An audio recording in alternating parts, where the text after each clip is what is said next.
বিশ্ব ভালোবাসা দিবস উপলক্ষে আজকে আমরা সোনারগাঁও উপজেলার সিনিয়র এবং জুনিয়র সকল ক্রিকেটার সবাই মিলে একটা প্রীতি ম্যাচ আমরা খেললাম। আলহামদুলিল্লাহ খুব সুন্দর হয়েছে।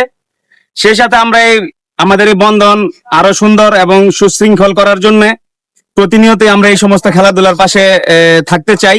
সেই সাথে আজকে আমরা আমাদের এই নারায়ণগঞ্জ 3 আসনের নবনির্বাচিত সংসদ সদস্য জনাব আজহারুল ইসলাম মান্নান সাহেবকে আমাদের ক্রীড়াঙ্গনের পক্ষ থেকে অভিনন্দন ও শুভেচ্ছা জানাই।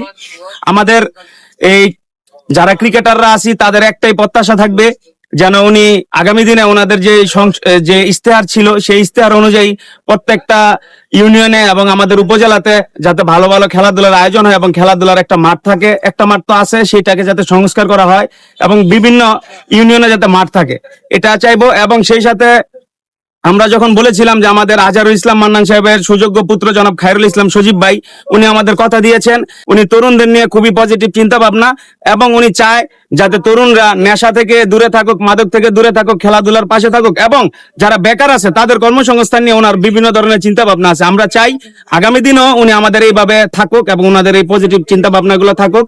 আমরা সবসময় ওনাদের যে খেলাধুলা আছে এবং আমাদের এই সুস্থ স্বাভাবিকভাবে চলাফেরার জন্য সোনারগাঁও উপজেলার প্রত্যেকটা মানুষের কাছে আহ্বান জানাবো, আপনারা সবাই স্ব স্ব জায়গা থেকে ক্রীড়াঙ্গনের পাশে থাকুন, মাদককে না বলুন। ধন্যবাদ। সারাদিন একসাথে একটা প্রীতি ম্যাচ খেললাম, তো সকাল থেকে খেলাটা আমরা অনেক এনজয় করছি।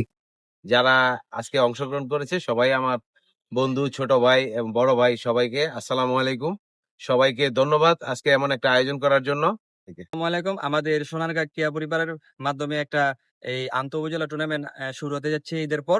আমরা সারা বাংলাদেশকে 32টা উপজেলা নিয়ে আমাদের এই সোনারগাঁ মাঠে টুর্নামেন্ট আয়োজন করতে যাচ্ছি। আপনারা সবাই আপনাদের সবাইকে খেলা দেখার আমন্ত্রণ রইল।